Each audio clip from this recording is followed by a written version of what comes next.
Hello, everyone, and welcome to another episode of Agave Talk, your number one source for everything agave.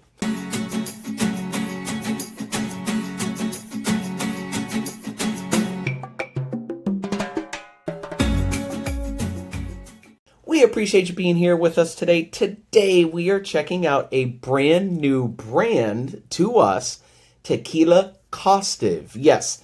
And I'll be 100% honest and transparent. I'm not sure if I'm pronouncing that right. It could be Kostiv. It could be Kostiv.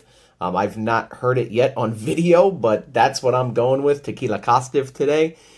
We have their lineup, the Blanco, Reposado, and Añejo. They sent us some samples, as you can see, and I got them all poured out, and we are about to check these out and see what's going on with this brand new brand. They are calling themselves Ultra Premium. Their tagline, if you see online on their website, it says a premium tequila like you've never experienced. So, I mean, some big, bold words right there. We're about to check this out and, give you some of our thoughts. So, again, they sent us the Blanco, the Reposado, and the Añejo. And all of them are pretty straightforward. I looked online. The big bottles are very similar to these little sample bottles as well in the branding and what it looks like.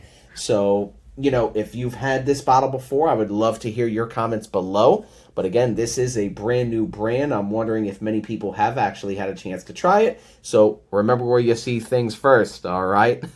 With that being said, we appreciate you being here. If you have not done so already, please hit that like and subscribe, as well as follow us on Instagram at Agave Talk. All right. So this brand is coming out of NOM 1500.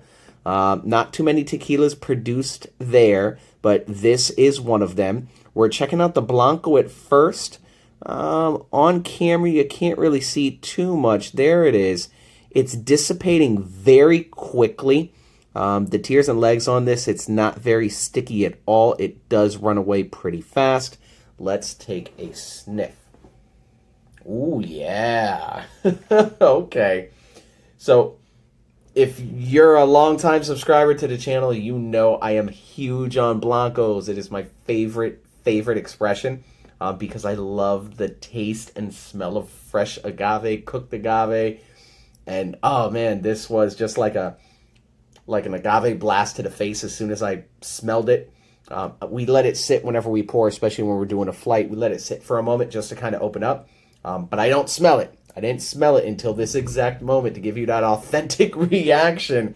And yeah, definitely a lot of agave going on in there. You can even get kind of like peppery minty, but more full flavor agave, but kind of floral as well, flowery. Oh yeah, no, I'm really enjoying the smell on this Blanco. Let's take a sip. Salud.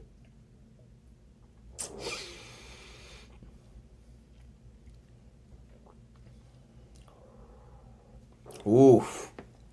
Okay, that goes down good. What is the proof on this? 40%. All right. That's an easy sipping Blanco. I like that. I am definitely liking that right now.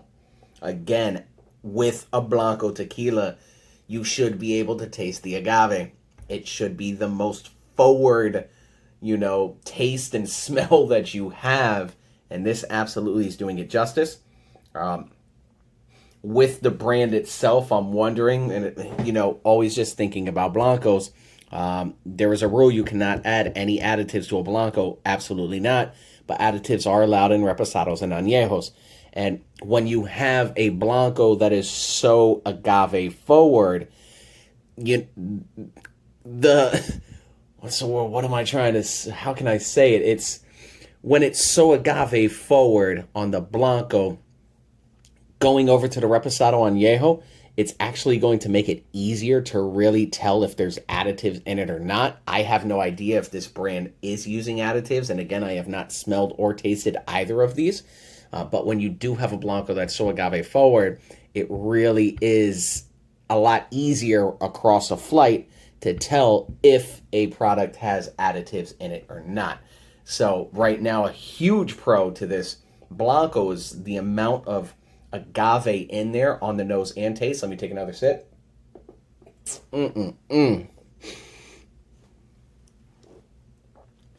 Oh, yeah. But a con for that would be it's going to be pretty telltale if these have additives in it because it's just going to taste unnatural compared to how natural this tastes. I hope that makes sense. So taking a look at their Reposado then, and all of these expressions, the brand is made in Amatitan.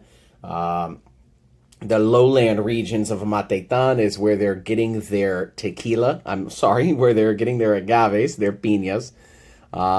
Looking at the Reposado, it's definitely stickier than the Blanco. Absolutely. Blanco dissipated pretty quickly. This Reposado is kind of sticking around. Little information about the Repo. They're resting it in barrels for American oak barrels for 6 months.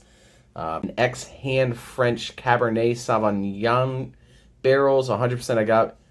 Okay, so that's what kind of messed me up there. I'm reading the website. I have the website in front of me right now, and they're giving a description of each of the tequilas. And as of this moment of recording, the website just has a misspelling and kind of like a broken sentence. It says, after resting this juice in American oak barrels for 6 months in ex-hand French Cabernet Sauvignon barrels, 100% agave and artisanal. I take pride in my reading comprehension skills. I'm really not sure what that means. Is it rested in American oak barrels and also in ex-French Cabernet Sauvignon barrels? I don't know. To be completely honest with you, it's not very clear on the website. I got to reach out to them and clarify that and give them a heads up. So, taking a smell of this Repo, very impressive. It actually smells a lot like the Blanco. And let me grab both of these bottles. I wonder if we can see it on camera. This Reposado is extremely light. That is a very, very light Reposado. So a lot of this smell right now is really mimicking that Blanco. That's impressive. Wow. A lot of agave. Again, some of those floral notes, but to my nose, it's really smelling very similar to the Blanco. Just a little bit more body, a little bit more oomph, I would imagine. Like, kind of a charness to it. Let's take a sip.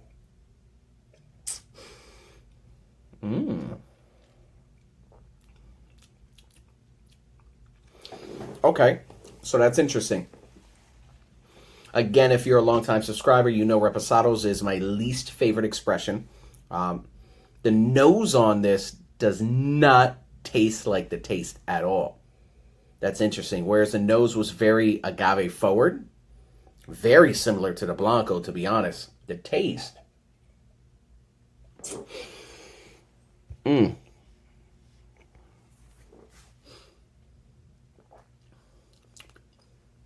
The taste is interesting. It's very light. It's not a long finish at all. Kind of oaky.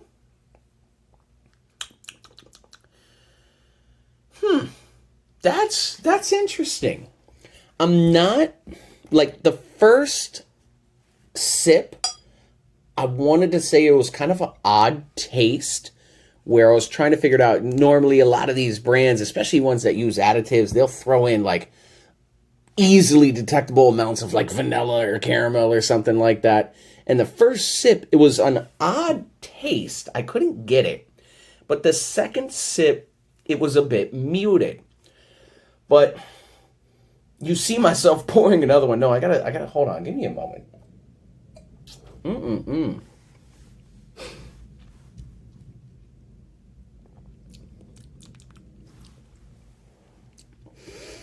That is curious. I'm very curious about that. The nose tastes very much like the Blanco. I'm sorry, the nose smells very much like the Blanco. The taste, though, it's completely different, very light, but it's like even looking at the website, it says their taste is caramel, butterscotch, and oak. I could definitely get a hint of the oakiness in there, caramel and butterscotch. Not really, but there is a sweetness in there, and it's kind of like sucra. Am I saying that right? Sucra, like the sweetener they use in like the pink and yellow packages of, well, it's not sugar, like the sweetener substitute, sugar substitutes. You know what I'm talking about. When it first hit my mouth, that's what it was. The second sip, though, it kind of subsided, and there was a bit more agave in there with the hints of oak. But then that third sip, it's back. It's like almost a sweetener kind of taste. Well, let's take a look at the Añejo. So our Añejo here in our Dia de Muertos glass, it is pretty sticky. That's really not going anywhere. You can see that's not moving at all. Interesting. So the Añejo itself definitely darker than the other two. Absolutely darker, whereas the Reposado, it was, pretty close to the Blanco in color. But this Añejo, and again, reading from the website, they say it is 18 months in hand-charred French Cabernet Sauvignon barrels. Okay, so here comes those cab barrels again, and it says they're resting in 18 months. Let's take a smell. Ooh, that smells good. Oh, yeah. So again, nothing really off-putting, nothing that smells like something that's overly manipulated. Definitely there's still some agave in there, which I love, especially in an aged expression. You're even getting some cherry, absolutely, some oak in there. They're saying vanilla, definitely not from my nose at least, but definitely some cherry, some oak. Agave again in an Añejo, in an 18-month Añejo. That's awesome. Let's take a sip.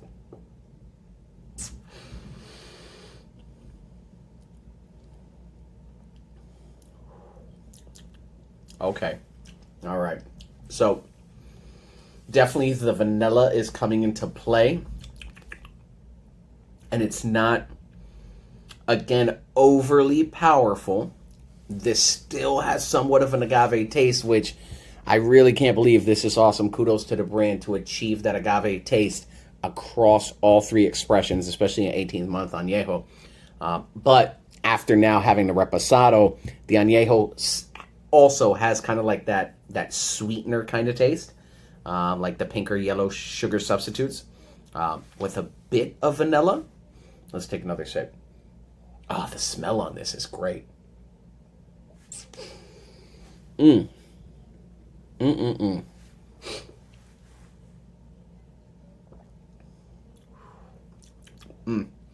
Nice coating in the mouth. Goes down easy. But again, not very long of a finish. It's kind of right there in your face, then it's gone. Very easy, smooth going down. There are some hints of wood in there, still with the agave flavor, but that sweetener taste is a little bit forward. Yeah, the sweetener taste in both of these, that's the best way I can put it. There's definitely like an artificial sweetener taste, a sugar substitute, I should say, taste in there, and that's interesting on those. Whereas the Blanco, it's just crisp, clean, clear Blanco. There's still some Repo in this glass. Let's take a sip. It's interesting. I even got like some clove in there. So yeah, no, this is pretty interesting. Thank you very much to Tequila Kostiv for sending these samples. Really digging what you got going on here, especially in the sense of how you're retaining the agave flavor across all of these expressions, and especially with that Blanco. Very well agave forward made Blanco. I would question, and I don't know, the Reposado, the Añejo, if there are any additives added to it, because it does have a forward taste of like a sugar substitute. Some people might like it, some people might not. But overall, very easy going down every single one of these expressions. And yeah, that's it. That's our take on Tequila Kostiv. I hope you enjoyed this episode. If you did, please hit that like and subscribe, as well as follow us on Instagram at Agave Talk. All right. That is our episode for today. We appreciate you being here with us, and take care.